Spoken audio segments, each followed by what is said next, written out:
Welcome to Conversations That Matter. As always, I'm joined by correspondent Mike Benier. Mike, who's our guest today? Stu, today we have David Keane. He's the executive director of a new organization in BC, the BC LNG Alliance. Interesting organization. This is an alliance of competitors. And we hear lots about LNG being, part of the future for our economy in British Columbia. There are 14 potential projects currently. Many in the industry believe that 2 to 4 is probably a reasonable number to expect actually being developed and being economically viable. But the number of those projects that are joining in on this alliance is growing. That's right. It started with 4. Some of the major ones like Shell and Petronas. Many people think Petronas might be first out of the gate. They've come together because they've realized lessons from other resource industry companies that failed on some level. And they're trying to figure out how can we manage these massive public consultations? How can we manage the relationships with the First Nations? How can we potentially share pipelines? A whole host of things that they see as being common areas of interest, even though they're competitors. And David Keane, of course, worked for BG Gas, which is one of the world leading producers of liquefied natural gas. They're in 24 countries. He was head of government relations here in British Columbia. So he's got more than 30 years in this industry, perfectly situated to lead this alliance. It'll be really interesting to see how this unfolds. One of the things that he pointed out, because they're working together, they can also work with the post-secondary education institutions to start to build the skilled labor force that's going to be needed for this That's industry. right, Stu. Yeah. That's right. They have identified that as being one of the major issues. Lack of skilled labor force. And this has been an issue that other resource companies have dealt with right across Canada. We're seeing more coming out of the BC government about making sure that the education system is calibrated for these jobs that we're going to need in the future. And they see this with the BC LNG Alliance as being a major priority to advocate for an education system here in BC that provides them the labor that they need. A big undertaking for sure. Very interesting conversation at a crucial time in the development of this industry. Mm-hmm. Let's go to that conversation now. Welcome. Thanks for joining me. I think that this is a very interesting point in time when it comes to the discussion about LNG. There was the great enthusiasm around the initial embracing of the industry a couple of years ago, and now because it takes time, you hear people going, oh, we're missing the window of opportunity. Different investors are leaving the province because they say that this investment opportunity isn't worth it to them. Let's start by having you give me a little report card on where we're at right at the moment as far as LNG investment in British Columbia. Well, Stu, thank you first of all very much for inviting me on. It's a pleasure to be here. I think the LNG industry in British Columbia is alive and well. If you look at our alliance, which is made now up of 7 members, it's growing. We started when I started back in the end of August. We had 4 original founding members, which were Shell, Chevron, BG, and Petronas. We have since added Woodfibre, AltaGas, and ExxonMobil. So we are growing the industry. I think these companies are very, very focused on developing an LNG industry in British Columbia and are very positive about doing that. Why are they so enthusiastic? Because we now, of course, in British Columbia are starting to pay attention to world markets and saying, but the market's not going to be there. This is just, dreaming. I wouldn't say it's dreaming. I think if you look at the market's going to be there. The demand in Asia Pacific is going to remain robust. It may be declining currently in China and elsewhere, but our forecasts are that it is actually going to grow over time. These are long-lived projects. They take a long time to come to fruition. So we're very positive about the demand. We think that British Columbia has a lot going for it in terms of developing an LNG industry. One, it's got a huge natural gas resource base. So that is very, very positive. It's got like how huge is it? Like That's a nice way to describe it, but Well, how significant is... I think it would take it would take clearly more than 100 years at current consumption levels to deplete your natural gas resources in British Columbia. And those are the proved reserves in British Columbia. So it's got an enormous resource base. It has a highly educated workforce. It has a great educational and healthcare system. So there's a lot going for British Columbia. And last but not least is its proximity to the Asian markets. Very close. It's about 5 to 7 days of transit time to get to the Asian markets. The situation in China is changing. I was reading just recently that they've signed another agreement with Russia for the supply of natural gas. But that's not the entire market. How do you describe where the opportunities are? Well, the Russian deal with China, I think, I'd like to just mention that briefly. I think that's a very positive sign for the LNG industry. I think that will actually help increase natural gas demand in China. How so? Because for the first time, other than having LNG imports, they will now have another source of natural gas coming into the country that will cause companies to want to switch from heavier hydrocarbons, whether it's coal or fuel oil, to natural gas. So I think it will start getting people thinking about increasing demand for natural gas, which will be beneficial for British Columbian LNG. That brings up an interesting point. If they start to move to greater consumption of natural gas, what is the overall benefit as far as moving away from carbon-based fuels? Well, for natural gas, natural gas has about 45% less of the greenhouse gas emissions than does coal. So the climate impacts will be enormous. I mean, it will reduce CO2 emissions in China, and a lot of those emissions ultimately blow to the west coast of North America. So it'll have a positive effect not only on China, but also on the west coast of the U.S. So I think it's very positive. Of the 7 partners, how many of these projects over the next, let's say, 5 to 10 years have the likelihood of coming to production? Well, of our 7 partners, all of them. They're convinced that there is that significant of an opportunity, and if so, then what does that represent as far as investment in British Columbia? They do think there's that much of an opportunity. In terms of investment, if you look at the large-scale facilities, which are out of our 7 members, there's 5 of them, and if you just take a conservative investment number of about $10 billion, that's $50 billion for plants, and then you have another between $7 to $9 billion for the pipelines, and then their upstream investments, which will be somewhere between $5 and $8 or $9 billion. So there's a tremendous amount of economic opportunity for the province if all of these facilities get built. Well, the Shell project is projected at being a $40 billion investment. Do I have that correct? That's over the life of the entire project. I'm talking about just the initial investments of building the plants. Shell's in partnership with a group from Japan, Korea, and China. So obviously they know that market. What stage are we at with that project? Because it appears to be the biggest one at the forefront of development. Well, I can't specifically talk about individual projects, but I can say it is well advanced.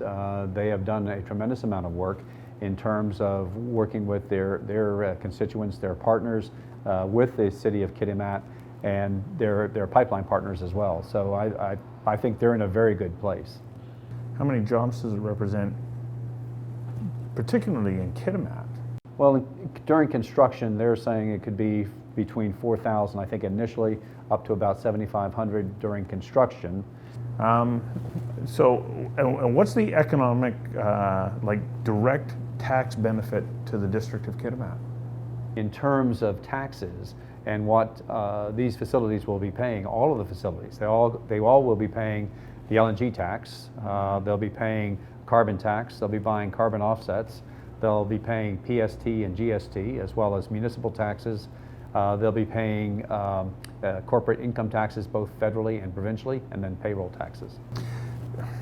Like the production of aluminum, LNG requires a tremendous amount of electricity. How important is the building of Site C if we want to be able to develop all of these LNG projects? Well, that's a very good question. In terms of the facilities themselves, I think all of the, particularly the large-scale facilities, will be using natural gas to drive their turbines. For the most part. They'll all be using natural gas to drive the turbines to do the liquefaction. Again, that's something that will operate 365 days a year, every year. So that absolutely has to continue to operate. What they're talking about in terms of other demand is for the ancillary services within the facility. So it's air conditioning, lights, and things like that.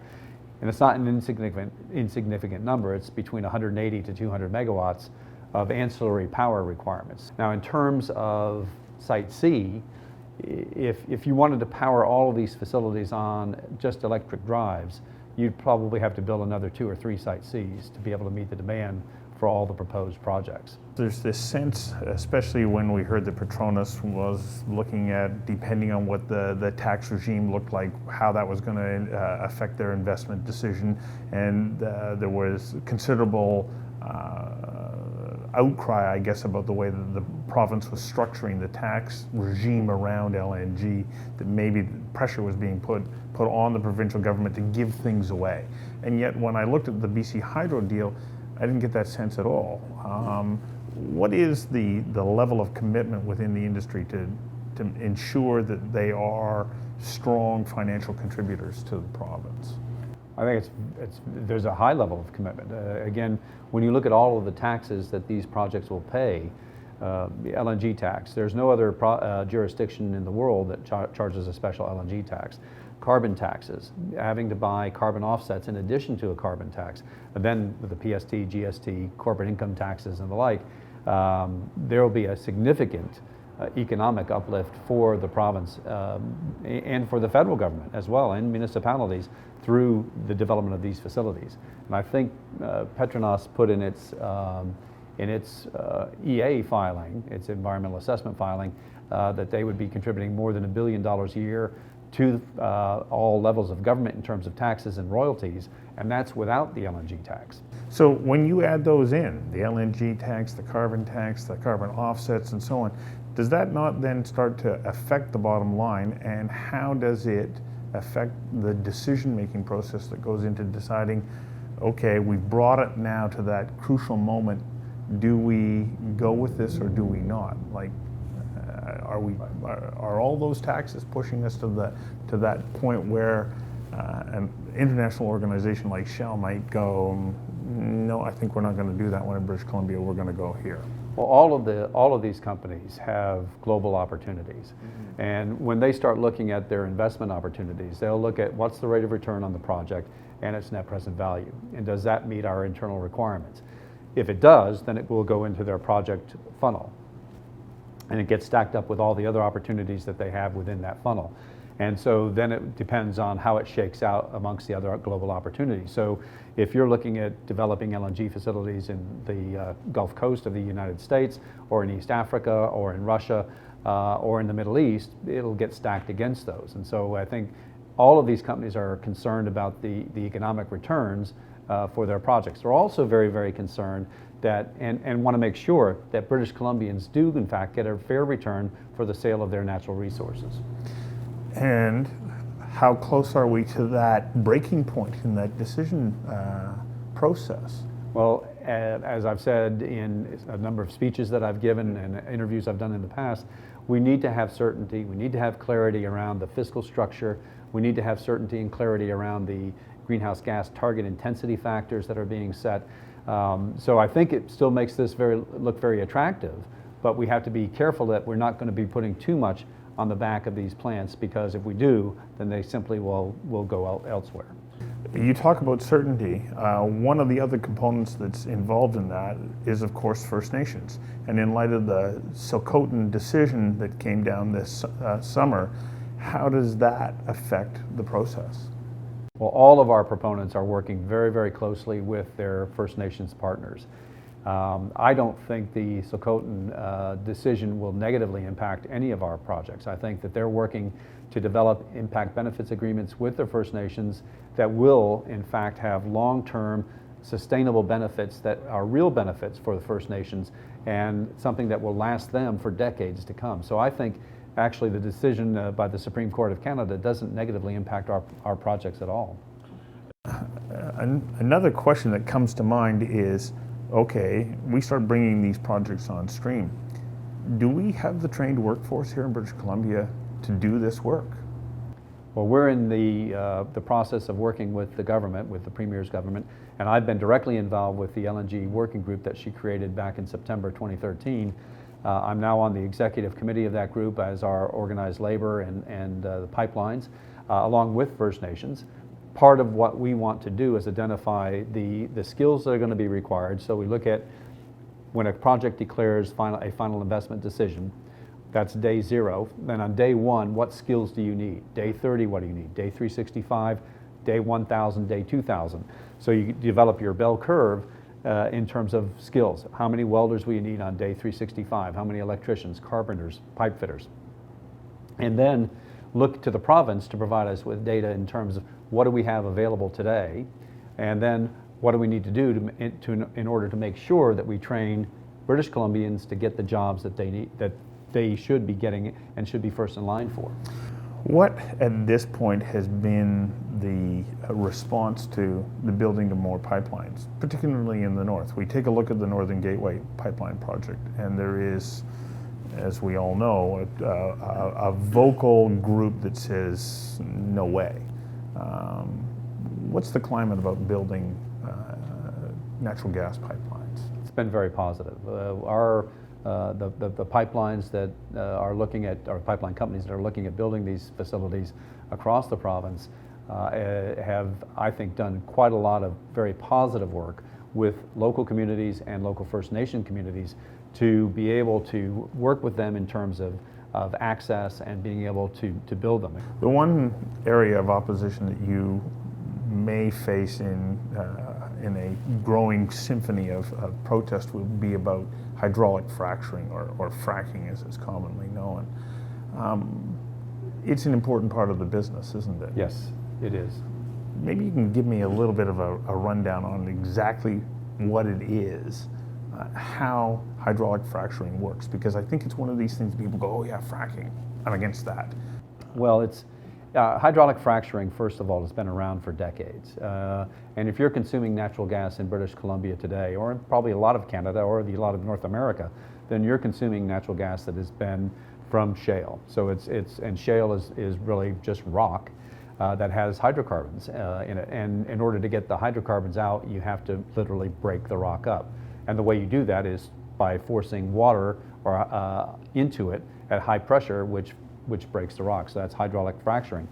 In terms of what's done to protect environment and safety is you have proper cementing and proper use of casings, steel casings, which goes down through any aquifers or whatever, and it's completely sealed. Again, when you get down 3,000 meters and you're going sideways another 2,000 meters, you're well below any groundwater. And again, you're fracturing impermeable rock, and you know how much you're fracturing, how far the fractures extend. Again, it's impermeable rock, so the only way you can get out of it is to break it up. Mm-hmm. Where do you get the water to do this? Well, typically, or actually what a lot of companies are looking at today are looking at alternatives to fresh water, looking at saline aquifers, uses of gray water rather than drinking water or fresh water. So that's where it comes from. But it should also be pointed out, currently, the use by the oil and gas industry in British Columbia of water for hydraulically fracturing wells is less than 1%. I think it's about 0.075%. Well, I know that Geoscience BC has dedicated a considerable amount of their research to identifying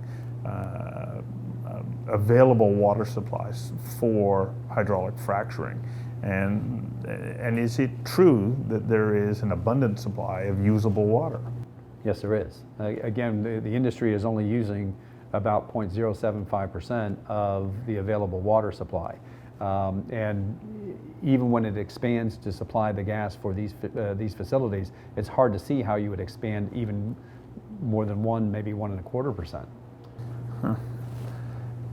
Does it concern you at all that as we start to move towards the development of LNG, that there seems to be a growing number of voices that are starting to say, oh, well, hang on a second, maybe we better not do this because there might be an environmental impact to this. Well, I think what I prefer to focus on are the positives, and I think if you look at the average British Columbian, I think the average person, the guys and women that get up and go to work every day, that I hate to use the term because it's overused, soccer moms and soccer dads, but the people that are in this province that say the economy is important, we recognize that. The environment's important, we also recognize that, and protecting the environment.